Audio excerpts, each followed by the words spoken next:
Good morning. This is your message for today. Today being July 17th, 2013, and my name is Chip Taylor. And the reading for today comes from the book of Exodus, chapter 3, starting with verse 1. Excuse me. And it begins. Moses was tending the flock of his father-in-law Jethro, the priest of Midian. Leading the flock across the desert, he came to Horeb, the mountain of God. There an angel of the Lord appeared to him in a fire, flaming out of a bush. As he looked on, he was surprised to see that the bush, though on fire, was not consumed. So Moses decided, I must go over and look at this remarkable sight, and see why the bush is not burned. When the Lord saw him coming over to look more closely, he called out to him from the bush, Moses, Moses. He answered, Here I am. God said, Come no nearer. Remove the sandals from your feet, for the place where you stand is holy ground. I am the God of your father, he continued, the God of Abraham, the God of Isaac, the God of Jacob. The cry of the children of Israel has reached me, and I have truly noted that the Egyptians are oppressing them.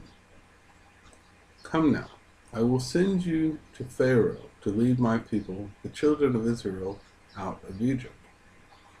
But Moses said to God, Who am I that I should go to Pharaoh and lead the children of Israel out of Egypt?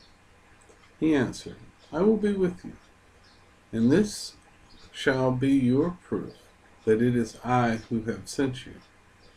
When you bring my people out of Egypt, you will worship God on this very mountain. Okay. Now, some interesting things here. God's speaking to us. And there's several places in Exodus where God speaks to Moses. And one of my favorite pieces of scripture is when it's described the conversations between God and Moses is that God speaks to Moses as a friend would speak to a friend. That's how I would want to speak and how I would want God to speak to me, as a friend. And then the remarkable sight of the burning bush, why is it not burned? God can do as he pleases. God can do whatever he wants. But he spoke to Moses by name. And then he said, remove the sandals from your feet. The place where you stand is holy ground. Now, for me, that tells me that there's certain places that are holy ground and certain places that are not. I would also imply from this that not only are some places holy ground, but because of the events of man and the events of Satan, some places are unholy ground. There are areas here in Eastern Europe that I would say fall under that category. There's places in North America, certainly in America, and in the USA, that I think also fall under that category as having become unholy. And then it goes on to say that I have seen the oppression of the Egyptians on the children of Israel. God knows what's happening. We need to petition God for change. We need to petition the saints. We need to pray to the Virgin Mary as an intercessor between us and God, us and Christ, to have things change. And God does change his mind. There's been several places where God proved that if you ask me, I will do things differently. Sodom and Gomorrah is one, when Lot went down into the city to look for a righteous man, and he made a deal with God. God was going to destroy Sodom and Gomorrah, and Lot said, well, if I find 50 good men, will you spare it? And God said, yes.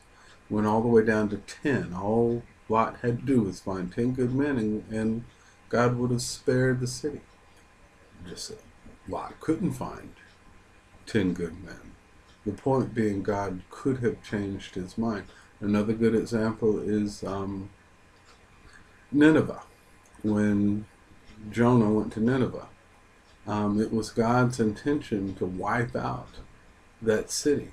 And that was one of the reasons why Jonah did not want to preach to Nineveh, because they were an enemy of the Israelites. And Jonah wanted them destroyed. But God sent Jonah there to preach to them, even though Jonah didn't want to. And the people of Nineveh responded, and God changed his mind. So here, also, God has heard the people were oppressed. He sent Moses to fix it, to lead the children out. We need to pray for God to lead the children out of oppression wherever they are now. There's still slaves, there's still people suffering from the slavery of addiction, from the slavery of money. In this part of the world, it's one of the worst places on earth for human trafficking. And it's a dark place. And we need to pray for these type places, these type things to be changed. And then the last part that I want to talk about, but Moses said to God, "Who am I that I should go to Pharaoh and lead the children out of Israel?" God uses who he wants. And if he only used perfect people, remember Moses is a murderer. But if God only used perfect people, nothing would get done. A few verses after this, Moses points out to God that I can't even speak right. And God says, well, I'll send Aaron along with you. Aaron speaks just fine. But the fact that you will lead the children out of Israel will be proof that it is I who have sent you. Because you will do this thing, and it is not of your power to do it. It is of God's power. And God said the fact that it's going to happen is proof enough that I am, and that I am with you. I am the one who sent you. This has been your message for today. Today being July 17th, 2013. My name is Chip Taylor. Come back and see me tomorrow, and have a blessed day.